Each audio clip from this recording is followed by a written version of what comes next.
Welcome to the Mental Health Boot Camp podcast. Woo! Hooray! Hooray. This is the podcast where 4 therapists, 3 of us are Canadian, 1 is American, and we serve you cutting edge mental health knowledge. I am Dr. Ryan Howes, an American psychologist. I am Dr. Brooke Lewis, and I'm a registered clinical counselor out of the Vancouver, Canada area. I am Joanna Boyd, also a registered clinical counselor from the Vancouver area. And I'm Chris Boyd, psychotherapist from the Vancouver area, and Joanna's brother. Hooray! Welcome, everybody. I feel like we say that all different every time. I never know. I know. Ryan, you always start off in a different, and then I'm like, I don't know what Brooke's going to say, and how are we going to describe ourselves? Or are we in Vancouver, Greater Vancouver area? I know. Yeah, it's always a treat. Sometimes I forget what I'm supposed to say. Anyway, get caught up. Yeah. I have to write mine down. That's what I do. I can't remember. Yeah. Well, welcome everybody. I hope you're all having a mentally healthy 2021. Mm-hmm. It's flying by already, isn't it? It is. We're halfway through January. Yeah. You know what? Yeah.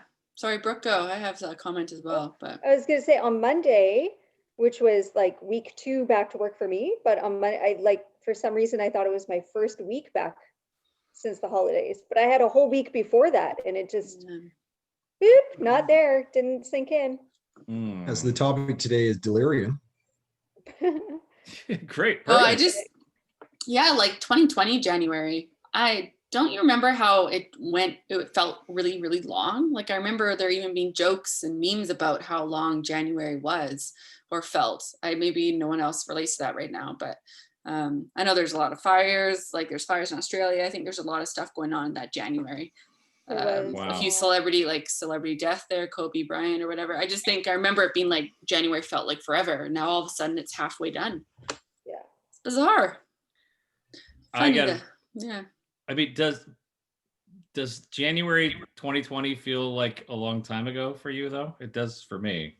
So long ago. You know what? Yeah, I feel like December feels like a long time ago. Like, I don't know. I think in the pandemic, it made you realize how long it really was or how much happened last year. I think it truly was a year for the books, not only COVID wise, but just a lot of big things happening globally, internationally.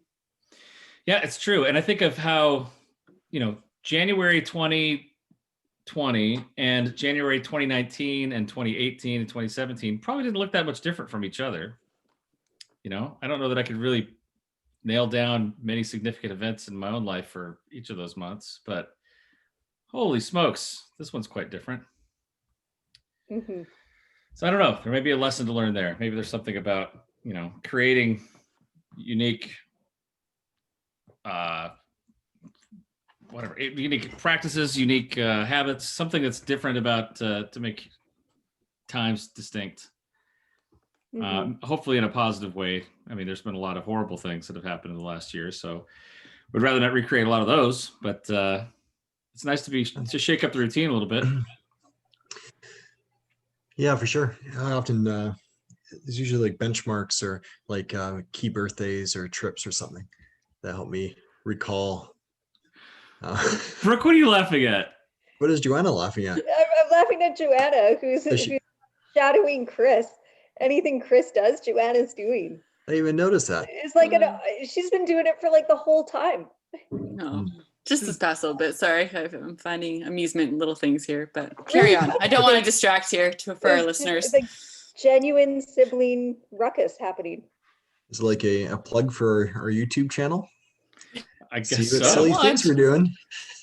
See the mirror neurons at work as Joanna mimics everything that Chris is doing. That's funny. Yeah. That's great. Sorry, Chris, to interrupt. What'd you say? I forget now. No, I think I was just saying how the way I can recall the past years is usually through key birthdays or trips, but it really truly does blend together most of the time. Mm-hmm. Yeah. Totally agree. This week's episode on amnesia and loss of memory. Yeah. Oh, so The many is the different list. things. theory of time. Yeah. I think those are all in play. I think that would count. Well, good. Everyone doing okay? Are you keeping up with your New Year's resolutions really well this year? Yeah. Did you make some?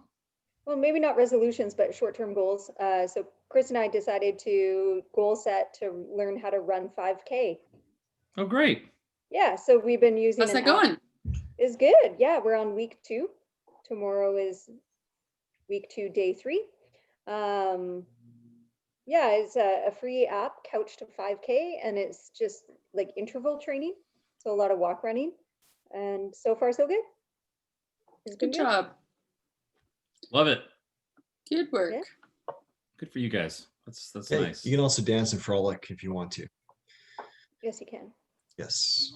How's your running style, Brooke?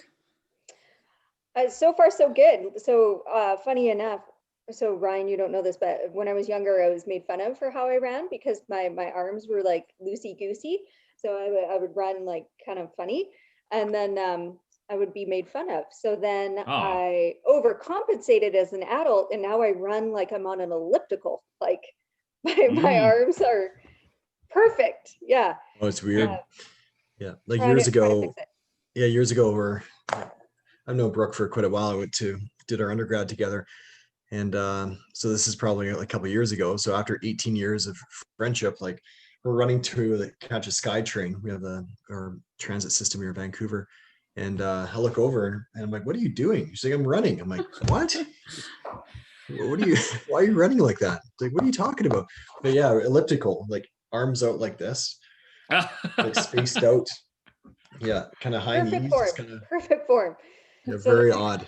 I shared with my dad that I was trying to run. Like this is just on Sunday when I was talking to him, and he said, "Well, you can't run. You run all goofy." What are you talking about? He's like, "I remember seeing you run when you were younger," and I was like, "Well, that's not right." He's like, "There's something wrong with you, like your hip or your foot," or he's like, my "And then you gosh. tripped and fell, and you be careful out there." Didn't he like wish you well? He's like, "Well, Yeah. good luck with the running thing you're doing." Aw. So it's working out really well. I haven't tripped. I haven't fallen. I think my form is loosening. It's good. Okay. Yeah. Hey. I think Joanna's frozen right now. Am I? Oh, now you're back. Oh, okay. Just jump back. Well, good for you guys. It's a nice goal to have. I think that's healthy. I'm glad to hear it. Yeah. And Joanna, you've been working out all the time, right? Like you do these boot camps and stuff. Yeah, I'm not actually going in person, but I do boot camp videos and stuff. So I try to do like 3-4 times a week. Great. But yeah, trying to get back into it. I know over the holidays I don't know, you kind of just go through ins and outs of it, but definitely been more purposeful with it. So that's felt good as well. Yeah. Nicely done. Mm-hmm. Sound, mind, and body. That's good. We're all for it. Well, I don't know about you guys, but I'm ready for an ambush. And an ambush is when one of us has the topic, the other 3 don't know what it is. We are clueless. And tonight's ambush is brought to you by none other than Chris, I do believe. It's me. And Okay, you let me are send going to it do here. me the favor of throwing it across the border down to me in SoCal, and we will talk about it. I Oh, almost sent it to Joanna. I had to I know there's such cut and a paste it. yeah, the look you just gave there. I was like, what's happening? Why would I send it to Joanna? Oops. Oh, okay. This is a tough one, guys. This is a big topic. Is it sleep hygiene part 3? Kind of. It kind of is sleep hygiene part 3, but a little different, little twist on it. Okay, here we go, Chris. Last week we talked about dreams. This week, let's talk about the dreams we have at night. What are dreams? Can it be helpful to reflect on and interpret dreams? And if there's time, what can be done to assist with nightmares? Boy. Sorry, to Yes. clarify, last week we talked about daydreams. Daydreams, So yes. this week, let's talk about the dreams we have at night. Yeah. Yes, we were talking about dissociation and daydreams and all sorts of different things last week. You can check out that podcast. But yes, nighttime dreams, the little movies we play in our brains when we're sleeping. Okay, this is an interesting topic. It's a challenging one because there's so much that we don't really know about dreams, but there's no real like clear consensus on what dreams are, what they're about. Are they meaningful or not? Is it just the brain processing stuff? But let's unpack all of that, shall we? I'm really curious about what you guys have to say about this.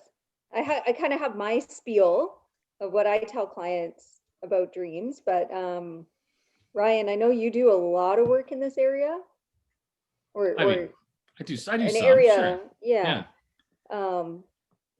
Yeah. So do you want to start it off? I'm curious. Okay.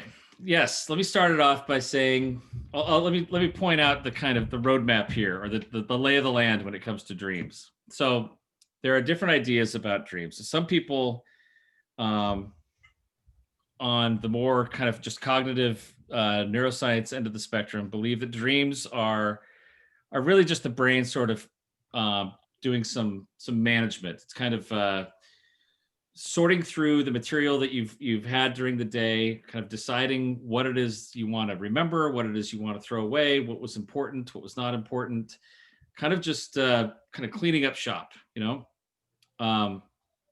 don't really have like significant personal meaning other than like these are just sort of the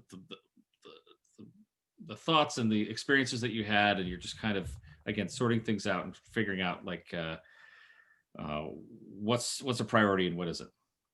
Other people believe that dreams are just noise. They're just nothing. Like your brain is, your brain doesn't shut off at nighttime. It's just it's still working. Your blood is still pumping, and it's but they don't have any specific meaning.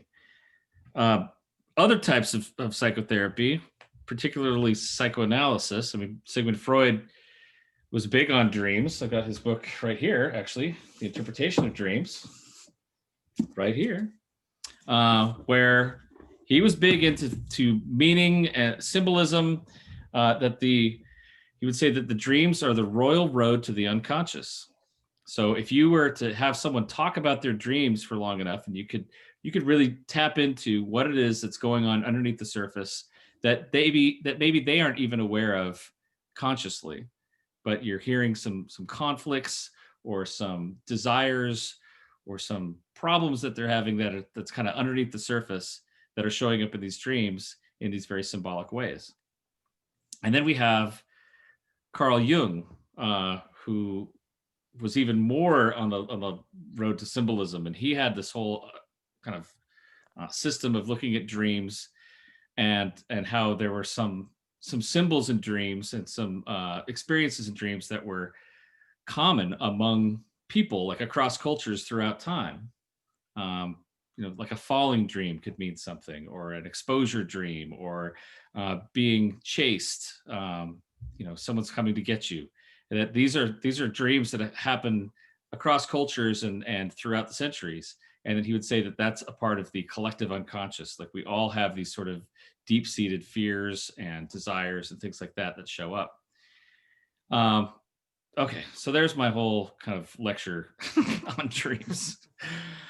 Personally, I'll just tell you, I'll just jump into what I do with dreams. So personally, I love to hear people's dreams, and especially the more I know somebody, the more I know a client, or I even have several friends who like to tell me dreams. If I know them really well, it's sometimes just like the meaning of it kind of pops out, because oftentimes I find in my work with people that the dreams are either representing a fear or a wish, or they're just sort of a state of the union for people. Like this is something that's going on with me right now. And oftentimes, someone is, they have a dream that they're drowning. There's this fear of I'm drowning. I can't get air. I'm suffocating. And I kind of look at, well, what's going on in their life right now that is similar to that? how what other ways, maybe symbolically, are they drowning? Are they drowning at work? Are they drowning in their relationships? Are they feeling overwhelmed and suffocated by the needs of others, whatever that might be? Um, Oftentimes people have the dreams of flying. I don't know if you guys have had those before, but those are great. I love those dreams. That's usually a wish, a wish to be, free and all powerful and omnipotent, and I could do whatever I want. I could break the laws of physics and just fly. And those are oftentimes wonderful dreams, and kind of a wish to escape maybe the realities that prevent us from getting there. So when clients bring that up to me, I usually bring up that little spiel about a wish or a fear or a kind of a state of the union, and we explore it and try to see, well, what can we learn about the person through that dream? And it's all speculation, and the dreams can work on many different levels and many different layers, but oftentimes it turns into a really nice discussion. Cool. So that's my longest monologue yet on this podcast. Goodness, keep on going. Yeah. Yeah. It's interesting how you broke that down. The fear, the wish, and state of the union. The state of the union ones can be quite plentiful. Like if you're worried about a test that's coming up in a couple of days, that's probably going to infiltrate your dreams and at some point, right? Depending on the level of anxiety and stress that you're experiencing. Sure. Have you guys ever had lucid dreams before? Mhm. What do you mean by that, Chris? So a lucid dream is when you actually know that you're dreaming, and you can manipulate the dream any way that you would like to. You're like the director. You're the director of that dream. Yeah, you know that you're dreaming. So often that fear evaporates, and you can again manipulate what's happening, the narrative of it. Yeah. So I have them the odd time, not too often, but it's usually a highlight when I do. Yeah, I've never experienced that. I tend to, I feel like some of my, I don't know if anyone else has, I'll let that continue, but not in my knowledge, I haven't. Yeah, I have a few times in my life, not very often, but interestingly enough, it was my mom that taught me about lucid dreaming when I was really little, because I was having a reoccurring nightmare. And so she said, well, if you're dreaming and you know you're dreaming, you can change it and do whatever you want. So I was able, I was, I don't know, under 10 maybe at that time. So I kept having this repetitive dream where I'd walk into the kitchen as myself as a 10-year-old. And there would be a man there holding my family hostage at gunpoint. And I would be frightened and I would wake up. And so my mom was like, well, do you know you're dreaming? And I was like, I think I do. And she said, did you know you can do whatever you want in your dreams if you know you're dreaming? So then I went to bed that night, and I had the same dream, and I walked in the kitchen, and there was this man holding my family hostage at gunpoint. I went over and I pulled his pants down, and it threw him off, like I pantsed him, and then he ran away, and I saved the day. And then I never had the dream again. So you remembered that you were having a dream and that you could control the situation. Wow. Yeah. Wow. That was my first experience with lucid dreaming, and I was probably 8 years old, because as an 8-year-old, that was all I could think of to fix the situation, This the title of your memoirs, Pantsing the Boogeyman by Brooke Lewis. There we go. There we are. So I think it's happened a few more times in my life where I've been able to catch myself and fix it, but that's the one that stands out the most. Did you guys hear about the study? You might remember from your intro psych courses, but they were doing research on lucid dreaming, and the way that they would do that is they'd have someone go to sleep with like a eye mask on, and they were able to tell when someone was getting into rapid eye movement, which means they're probably dreaming. And when it detected rapid eye movement, they'd show a red light, not too bright, but just a red light. And they would be telling people beforehand, when you see the red light in your dream, that means that you're dreaming. It's not reality, it's dream. And then people would take control of their dream from that point. It's just a really fascinating way to go about it. That is fascinating. Yeah. So in terms of my clinical work, I don't focus on dreams as much as you do, Ryan. I tend to maybe gravitate more toward the neurological theory of dreams. Yeah. some more of the transfer of data or the processing or encoding of data in the brain. So I often feel there's that random element to it. So there is a narrative, and of course it can be very vivid, but sometimes I will caution people about not interpreting it too much, because just based on chance alone, we're probably going to have some really strange, maybe some kind of messed up, dark dreams, right? Mm-hmm. And so if you start to really focus on that or fixate on that too much, it could actually create distress for some individuals, right? I want to talk about nightmares, because nightmares are a little different, especially when there's the presence of trauma. But I mean, just one of those random ones where you wake up and go, well, that was kind of weird, right? Where you could probably go down the rabbit hole in terms of analysis. But so I feel it sometimes, and I could be wrong, of course, but sometimes it's good just to wake up and go, well, that was kind of messed up. Okay, let's get on with my day, and then have that shower and get rolling, right? Instead of kind of recalling it and focusing on it too much. So you introduced the topic of dreams, and what you're saying is you don't really give much credence to dreams at all. Maybe that's why he needs this as a topic, so we can start doing some work in that area. I've been very curious about other people's perspectives on dream work, of course, but it's the second part, of course, is that, yeah, how much do you encourage people to interpret it or analyze it, right? Yeah, And I so think it's worth diving into if a client brings it up, though. If they're like, hey, I've been having these weird dreams, or a reoccurring dream, or whatever that might be. I think it's definitely important to explore it with them. I'm kind of a mix between you two. My spiel to them is and I let them know that there's many theories of dreams, and my own personal view on this is that our subconscious mind is going to pick up items throughout our environment and our experiences and our thoughts over the course of a few days. And it might pick up random things that you may not expect, or that you're not even fully aware of in the moment. And it's going to store it away. And then when we're having a dream, our brain tries to make sense of that, and it puts it together in a story. It makes a little movie. But the genre of the movie is going to be based off your emotional content. So if you've been feeling a certain way, then that's going to be the genre of the dream. If it's going to be scary or happy or silly or whatever.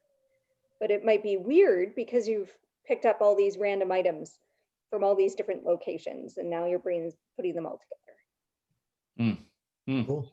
Yeah, but I think it's important, if it's standing out to them, there's probably a reason for that.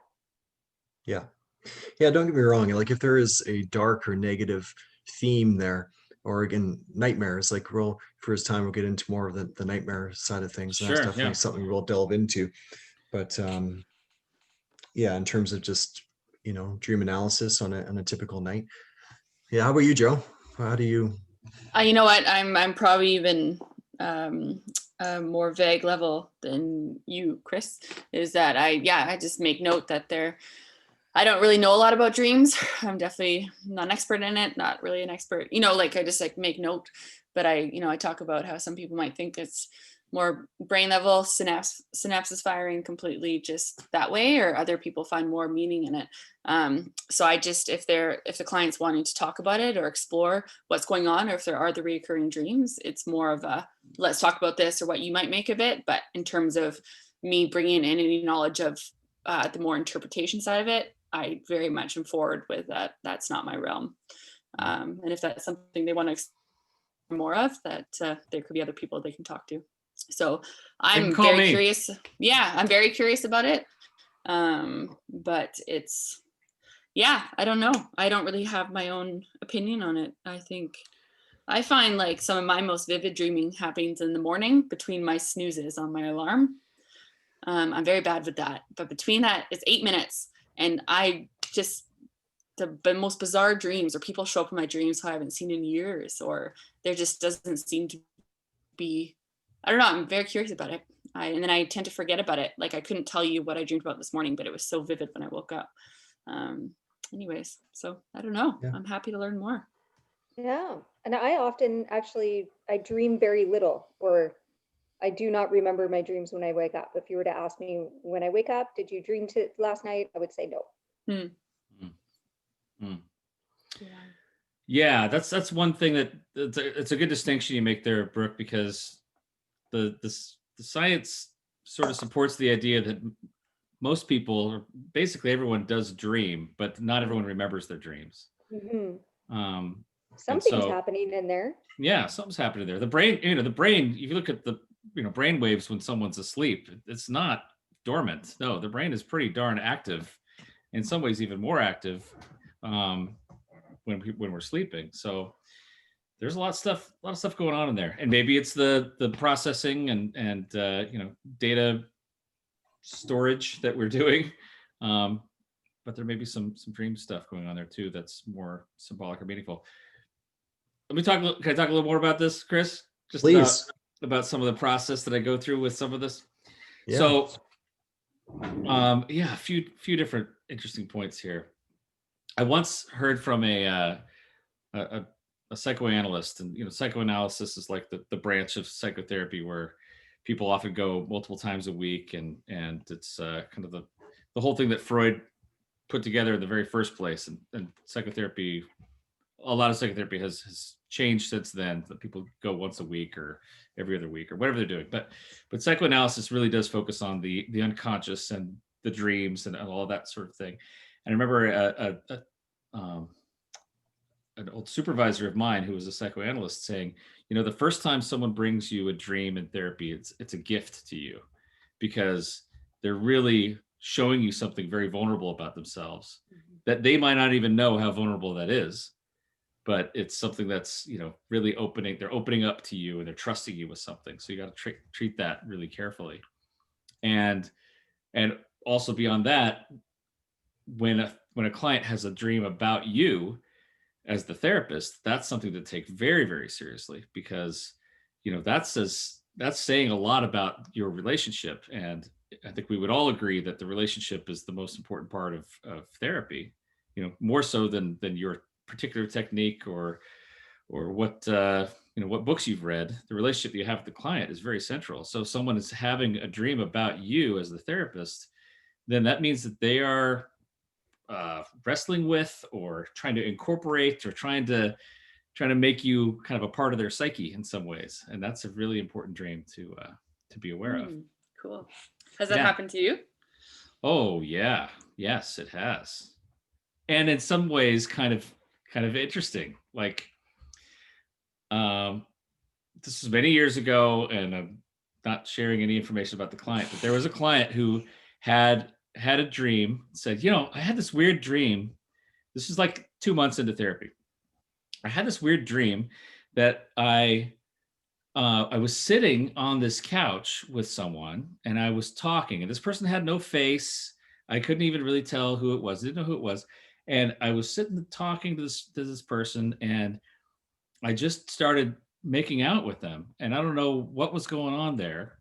And it was just this, it seemed like it was really weird, and it seemed like it was really kind of out of place, but I was, just started making out with this person, and it stuck with me. And for some reason, it really seemed like a very odd dream, Yeah.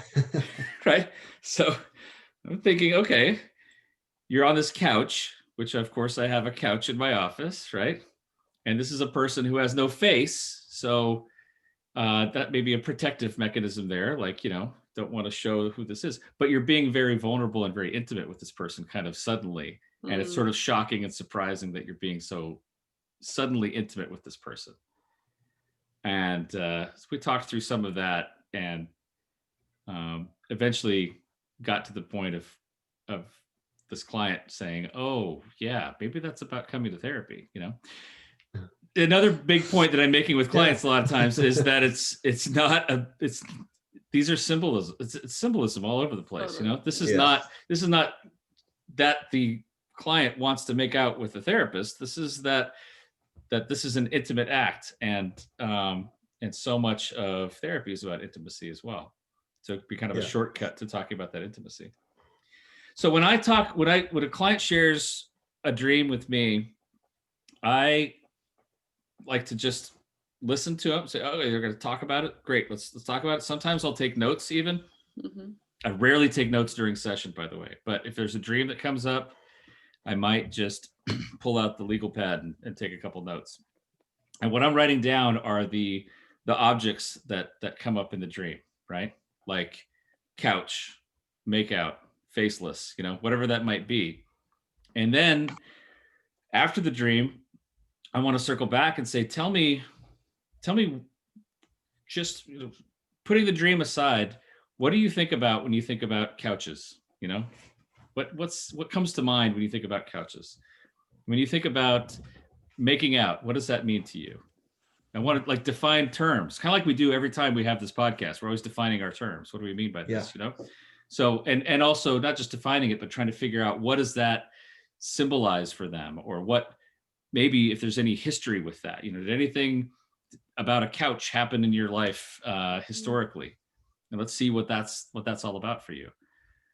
And gosh, oftentimes we come up with something golden through that process of just kind of digging into each individual symbol in that dream.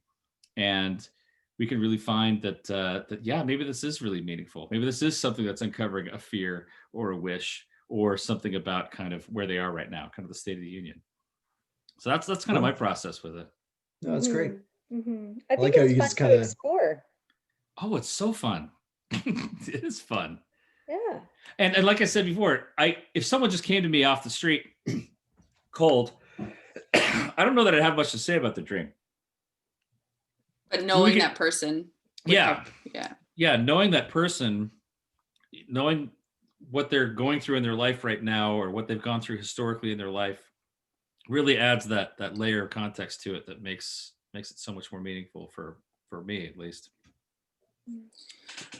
I think it'd be really great to spend some time on nightmares, because I feel like there's so many clients that come in, and if they have past traumas and stuff, or they, just the same nightmare, or just how can we help them with that, or if someone is troubled with nightmares.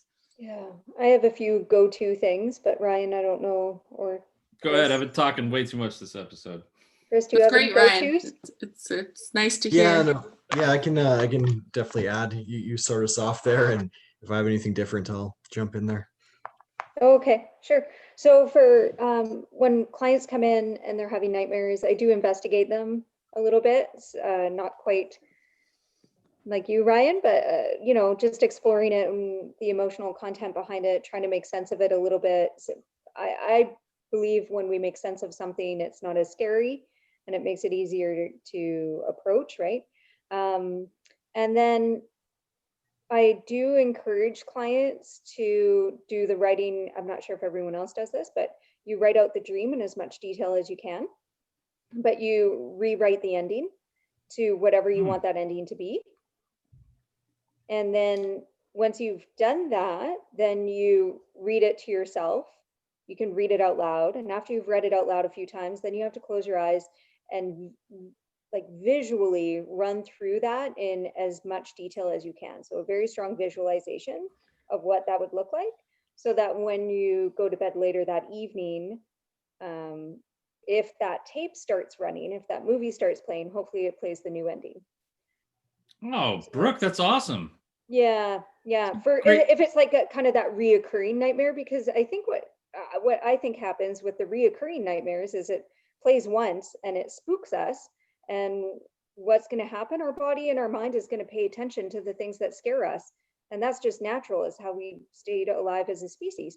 So then we go to bed and now we're primed, like, I hope I don't have that scary dream. So now we're thinking about the scary dream, and what happens? It plays the scary dream again. So let's try and change that. So yeah, I get people to visualize it out. Yeah. I like this, Brooke, because it's a continuation of Pantsing the Boogeyman, Totally. You were able to rewrite. You're the director of the dream, and write out the ending that you desire, and repeat that. Yeah. But you do need to visualize it, read it out loud, and then visualize it beforehand throughout the day, and when you're feeling safe and calm and comfortable. So if you only write it out and then go to bed, that's not gonna work. You haven't mentally rehearsed it enough. I don't think, for it to actually be effective. Or even just priming the brain. So if you're having this recurring nightmares, again, when you go to bed, now you're associating bed with fear. Mhm. I'm going to go to bed, I'm going to have this nightmare. You're priming yourself for a nightmare. So how about before bed, you do a little state shifting and you have a catalog or a photo album on your phone of memory pictures that bring really strong positive memories or memories of laughter, and really sit with those and think about those memories in those days and allow yourself to laugh even, and then go to bed after that. And chances are that nightmare is not going to happen. Mhm. It's interesting, Brooke. I'm glad you're bringing up trauma and nightmares, because like here's one area where we know there's an association between someone going through, suffering trauma or PTSD, that sort of thing, and then having nightmares. Absolutely. Which would tell us that it might not just be about processing the issues of the day. There's something there, and especially with recurring dreams or recurring nightmares, it's like something's kind of pulling us back to this event, whatever that might be, or this feeling, this experience that it's like, you got to deal with me. It's like it's knocking on the door saying, you got to come deal with me at some point. Yeah. A lot of well, not a lot, but it's been repetitive in my trauma clients where it's running away from something. So like fire or somebody chasing them, or like it's Yep. running away from danger and not being able to, that sense that they're not running fast enough. That's been a Sure. reoccurring one for me. Yeah. Yeah. Yeah, and I like that technique a lot, Brooke, and I've done something very similar. And I often encourage clients to be as creative as they can when it comes to the ending of that story. So think of like superheroes and powers that they have, right? So sometimes going over the top will further prime their mind to kick into that new narrative when the time comes. But even just writing, we've talked about over the course of this podcast just how powerful the writing can be in terms of processing that information, right? So just writing about it and talking about it would probably assist with that. Mm-hmm. And yeah, fully agree, Ryan. Like, in terms of the trauma work, that's often a pretty strong indicator that there's some trauma there that needs to be processed. And of course, you have all these great theories and approaches to assist clients with that within psychology. So I'm going to self-disclose here a little bit about dreams and recurring dreams, because sometimes there's trauma dreams which can be rough in their own right. But I've shared with you guys that my mom passed when I was a kid, right? I was 10 years old. She passed away. And periodically for years after this, I would have, after she died, I would have a dream that she would show up in, and she'd be there, and I'd be like, Mom, what are you doing here? I thought you died. And she would say, oh no, don't worry about it. It's they mixed it up at the hospital. It was a big mistake. I'm fine. Everything's fine. Right. And so I'd have this nice dream of being with my mom again, and then I'd wake up and I'd feel kind of disappointed, re-experiencing the reality that she's actually gone. So it wasn't a nightmare, right? It wasn't scary. It was actually quite enjoyable. But for me, as I reflected on that, years past, once I got into therapy in my 20s and 30s, it was like, okay, that was my attachment stuff. That was me kind of coping with the fact that I had this important attachment figure in my life, this person to whom I was very close, or with whom I was very close and very strongly attached. And my brain was trying to reconcile that she wasn't there anymore, trying to figure out, like, how do you, she's not there, but I remember her, but she's gone, what do I do with that? And I think that was, again, kind of this coping mechanism of saying, she still kind of lives on in my memories. She still lives on in my mind, in my heart, but she's not really there physically. And I've heard of, since becoming a therapist, I've known a lot of people who've lost loved ones and had that exact experience of revisiting that loved one in a dream. And sometimes it's like the one that I had, where it was like a reassurance, no, I'm still around. Sometimes it's different, but that's, I think, to me, that shows me some evidence that, like, yeah, there's there's stuff going on there. There's my brain is processing relationships and loss and feelings through dreams. Mhm. Yeah. So do you think that's kind of part of the grieving process, or is that an indication that maybe more grieving needs to be done there? Yeah, I mean, I would say that that's just a kind of state of the union, kind of this is where I am, you know. I'm trying to wrestle with, you know, this existential question of like, how can there be sort of a place in my psyche reserved for this person, and yet that person's not there any longer, you know? What do I do with that? My brain's trying to make sense of that, saying, no, I'm still here, like in memory, but I'm not here physically. Mhm. And that was, I think that's just we're trying to sort through these very complex issues, and also in a way kind of giving us this little bit of joy, kind of delight, like, oh yeah, I do still remember you. You are still Mhm. around. I had those dreams a lot when I was younger, and they kind of spaced out kind of incrementally after that. Every once in a while, every year or two, I'll have another dream like that, and it's still really pleasant to be able to kind of feel that that connection again through a dream. And it's still a little disappointing when I wake up and have to realize, oh crap, that's Mhm. not actually real. Oh, that's neat. Yeah, thanks for sharing. And Yeah. a friend of mine. Yeah, that is definitely neat. I think, yeah, I think that's not unheard of for sure. A friend of mine had the same when she lost her grandmother. She kept dreaming about her. She wasn't able to interact with her herself, but other people would interact with her or wouldn't be able to have a personal conversation, but she would show up and she might talk to this friend, but my friend would just wake up sobbing. So it was, Wow. you know, so there's just, but she liked seeing her grandma. But it was just, yeah, I don't know. She said, yeah, it was, I think, happier to see her than not, of course. But yeah, interesting.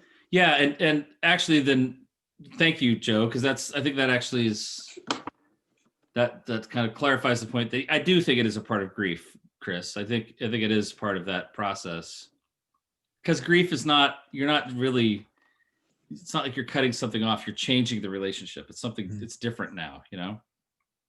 That space of my mom will always be there. It's just, it's not going to be tangible and physical. It's just going to be a different space, you know. Same with the grandmother, right? And it's hard too, because not everyone who loses a loved one will dream about their loved one, right? Or some people Right. might hope to see them in their dreams Sure. or wish for that, but it's obviously not a guarantee. So it's just whatever is going to happen is going to happen. But Great point. yeah. That is a great point. Yeah. So I like the idea of rewriting the nightmare script to have a better ending.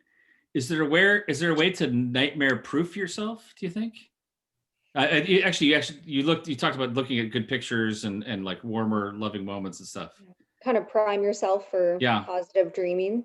Yeah, that's good. You know, because once you're asleep, you Yeah. just gotta let it roll out, right? Right. Right. That's a good Unless you question. can realize Yeah. you're dreaming, then you can step in. But Yeah, the lucid Sure. dreaming. I've heard that to engage in a lucid dream, you have to prime yourself to look down at your feet. I'm not sure if that's true or not, but just throw it out there. But even just priming your mind, saying, I want to have a lucid dream tonight, which I really would like to have a lucid dream tonight. Somehow that increases the probability of actually having it. So that prep work, right? When you're awake, it seems like we can change and shift the content of that dream. When I used to teach Psych 101 at a community college for several years here, I would, the week before the chapter on dreams, I would tell the class, okay, everybody, you're going to have a dream this week and you're going to remember it and you're going to write it down. And I'm sending this message straight to your deepest part of your unconscious. And that's going to happen this week. And I want you to write it down and bring it to class next week. And I got to say, like 90% of the time that worked. People would have a dream, remember it, and it would be something kind of significant. We'd talk about it. It was great. Oh, that's cool. So maybe you can have this lucid dream, Chris. Hopefully. Yeah. Hopefully. Nice. It might be nice to have some variety because usually I, dream of Ryan. Of my what? coach. Of Ryan guy. Oh, Ryan. I didn't know what you said. He's always dreaming of Yes, me. It's the nice way to it have some works. variety there, But yeah, back to your question though, before I think healthy individuals, I think just based on chance alone, you might have a nightmare once in a while, right? Yeah. So, and if it's not reoccurring, of course, yeah, you might be able to delve into it therapeutically, but I just think based on the range of emotions that we all experience on a daily basis, I think that is likely going to impact our dreams, right? So I don't think that's problematic per se, unless it's becomes reoccurring, right? Right. Oh no, I mean, the problems that occur from nightmares are when people wake up screaming. They're totally distressed, waking up in the morning. They're losing sleep as a result of these dreams. And I guess this would be a place to say that psychotherapy for the treatment of trauma is probably warranted at this point. Because if people can work through that trauma, can heal that trauma to some degree, manage it, then they'll likely find fewer of these nightmares coming up from time to time, right? I have a random dream question for you guys. Do we have time for a random dream question? Let's do it. Hit it. Do you think when dogs are dreaming, do you think they're good dreams or bad dreams? Because they're always running and barking. And sometimes isn't there like a whine, like a whimper? No? Or does it tend to be? It tends to be like, if it's a whimper, it's like on the way to like this little cute bark thing. How about babies? When babies, what are they dreaming of? Can they dream? Like they don't have much there's life. another one.